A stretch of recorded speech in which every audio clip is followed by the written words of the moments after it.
In early 1915, as the First World War ground into a stalemate across the mud and wire of the Western Front, Allied leaders searched desperately for a way to break the deadlock, and their attention turned east toward the Ottoman Empire, a vast but crumbling power that had recently joined the war on the side of Germany, controlling the Dardanelles, a narrow strait that linked the Mediterranean to the Black Sea, and with it the sea route to Russia, an ally slowly bleeding out under German pressure.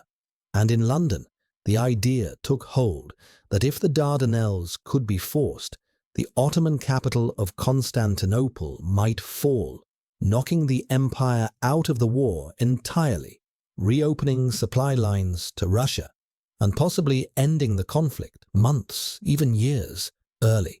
A plan that sounded bold, elegant, and decisive, at least on paper, but almost none of the men approving it truly understood the ground, the enemy, or the consequences of being wrong. The responsibility for pushing the plan forward fell largely to Winston Churchill, then First Lord of the Admiralty, who believed naval power alone could force the strait, and in February 1915, a fleet of British and French battleships began bombarding Ottoman forts guarding the Dardanelles, but the operation quickly revealed fatal flaws. Mines hidden beneath the water crippled and sank several ships.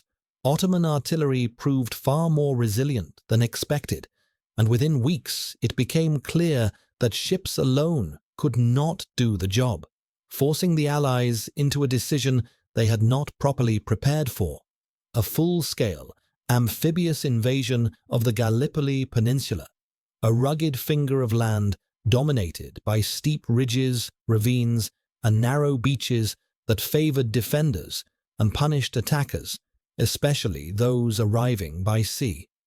The ground forces hastily assembled for the invasion were a mix of British regulars, French colonial troops, and soldiers from Australia and New Zealand, the Anzacs, many of whom had never seen combat, trained in open desert or flat countryside, not the cliff-lined coastline they were about to face, and the planning was rushed. Maps were outdated or inaccurate. Intelligence on Ottoman defenses was minimal, and coordination between navy and army was poor. Yet despite these warning signs, the invasion was approved, and April 25, 1915 was chosen as the day that would decide the fate of the campaign. Before dawn on that morning, Allied troops approached the Gallipoli coast in small boats, expecting light resistance, believing the Ottomans were poorly organized and low on morale. But waiting above the beaches were well-prepared defenders, led in critical sectors by a determined Ottoman officer named Mustafa Kemal, who understood that whoever controlled the high ground would control the battle. And as the first boats neared shore, rifle and machine gun fire erupted from the cliffs, cutting down soldiers before they could even step onto land. Boats drifted off course under fire. Units became hopelessly mixed. Officers were killed within minutes, and men crouched behind what little cover they could find, pinned in place by enemies they could not see. Nowhere was this chaos more evident than at the Anzac landing site, where navigational errors put troops ashore at the wrong beach entirely, beneath near vertical ridges that offered no clear route inland. Instead of advancing as planned, the attackers found themselves trapped in a maze of gullies and spurs, climbing under fire, losing cohesion, and exhausting themselves before the real battle had even begun. While Ottoman forces, moving quickly and decisively, occupied the heights and turned the terrain itself into a weapon, rolling grenades downhill, firing from above, and sealing off every possible advance. Further south, British landings at Cape Helles fared little better.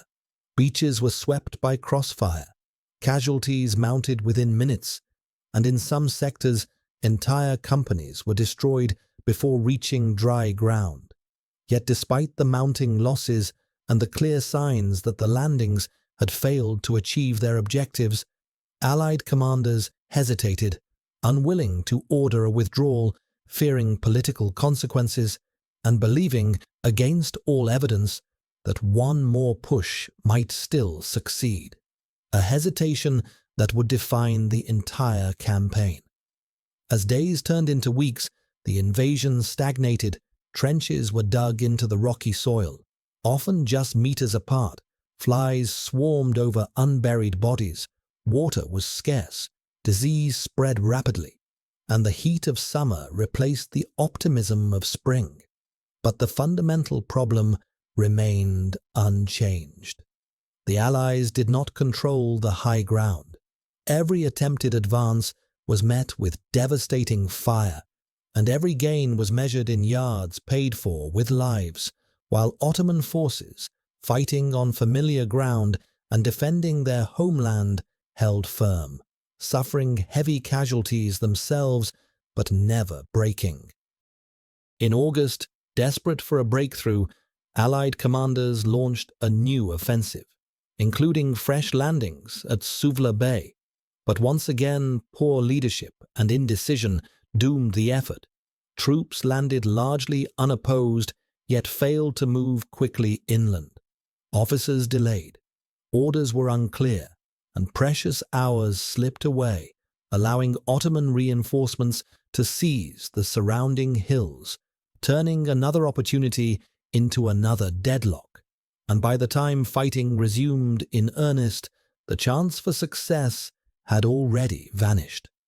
By autumn, it was clear to nearly everyone on the ground that the campaign could not be won. The objectives set in London were unattainable, the cost was unbearable, and winter threatened to bring freezing temperatures, floods, and even greater suffering. And finally, after months of denial, Allied leadership accepted reality and authorized an evacuation, a decision that ironically became the most successful operation of the entire campaign, carried out with careful deception, silent withdrawals, and minimal losses, as tens of thousands of soldiers slipped away from beaches they had fought and died to hold. When the last Allied troops departed Gallipoli in January 1916, the campaign had lasted nearly 9 months and achieved none of its strategic goals. More than 250,000 Allied soldiers had been killed or wounded, with Ottoman losses of a similar scale. Yet the balance of the war remained unchanged. Russia continued to struggle. The Western Front remained locked in stalemate, and the Ottoman Empire, far from collapsing, emerged strengthened in morale and unity. While the defeat reshaped careers and nations, Churchill was forced from his post. The Anzac legend was born in sacrifice, and Mustafa Kemal would later become Ataturk, the founder of modern Turkey. Gallipoli stands today as a lesson written in blood, a campaign where courage was undeniable, but preparation was fatally lacking, where decisions made far from the battlefield sealed the fate of men who would never return, and where the outcome was effectively decided before the first soldier stepped ashore, not because they failed to fight, but because the plan itself had already failed them, making it a battle that, in every meaningful sense, was lost before it even began. As the stalemate deepened, the daily reality for soldiers on both sides grew steadily worse. Trenches hacked into stone offered little protection from shellfire or the elements. Men lived surrounded by lice, flies, and the constant smell of decay. Rations often arrived spoiled or insufficient. Fresh water was so scarce that some units were forced to ration themselves to a few mouthfuls a day, and dysentery, typhoid, and heat exhaustion claimed almost as many victims as bullets, while any movement in daylight risked immediate death from snipers positioned above. turning even basic tasks into acts of courage carried out under fire. The terrain itself became one of the most lethal enemies. Steep slopes meant that wounded men often could not be evacuated, slipping back downhill under fire, bleeding out in gullies that stretcher-bearers struggled to reach, while artillery shells shattered rock rather than soil, sending razor-sharp fragments in all directions, increasing the severity of wounds. And at night, confused patrols sometimes stumbled into enemy trenches by accident, leading to brutal close-quarters fighting fought with bayonets, clubs, and entrenching tools, in complete darkness. Ottoman defenders, though often short on ammunition and supplies, benefited enormously from interior lines and high ground, allowing them to move reinforcements quickly along ridges invisible to Allied observers, and commanders like Mustafa Kemal repeatedly demonstrated an instinctive understanding of when to counterattack, famously ordering his men to hold their positions not with expectations of survival, but with the certainty that reinforcements would arrive before collapse, a mindset that proved decisive in preventing Allied breakthroughs at critical moments, particularly during early attempts to seize Chunuk Bair and other commanding heights overlooking the landing zones. Meanwhile, Allied command structures remained fractured and slow to adapt. British, Australian, New Zealand, and French units often operated under overlapping authorities. Orders took hours or days to filter down, and senior officers were frequently positioned too far from the front to grasp how completely the plan had unraveled. Reports were optimistic to avoid blame. Failures were explained away as temporary setbacks, and opportunities identified by frontline officers were often ignored or delayed until they no longer existed, reinforcing the sense among troops that they were being sacrificed to decisions made by men who would never see the consequences firsthand.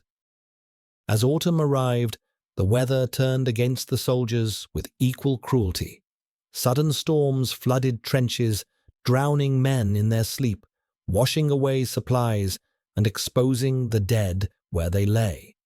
And when winter followed, freezing winds swept across exposed positions. Snow fell on men already weakened by months of exhaustion and illness. Frostbite became common, and inadequate clothing left many dangerously exposed, all while the strategic situation remained unchanged.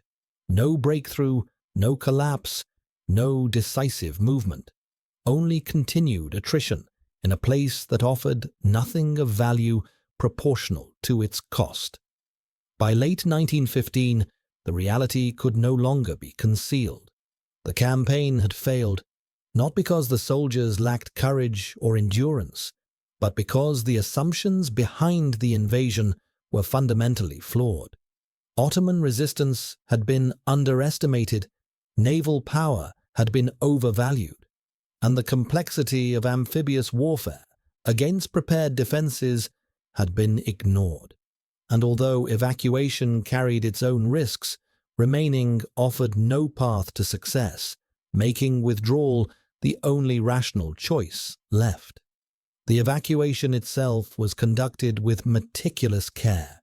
Troops were removed in stages, supplies were quietly destroyed or abandoned, and ingenious devices were created to fire rifles automatically after soldiers had left, maintaining the illusion of occupied trenches. And remarkably, despite months of chaos and bloodshed, the withdrawal succeeded with minimal casualties, a final irony in a campaign defined almost entirely by failure, proving that what could be accomplished with careful planning had been tragically absent at the beginning. In the aftermath, the consequences of Gallipoli echoed far beyond the peninsula. The defeat contributed to political upheaval in Britain. reshaped military doctrine regarding amphibious operations, and permanently altered national identities. For Australia and New Zealand, Gallipoli became a foundational story of sacrifice and loss, remembered annually on Anzac Day. While for Turkey, it became a symbol of resistance and rebirth, elevating Mustafa Kemal to national prominence and laying the groundwork for the modern Turkish state.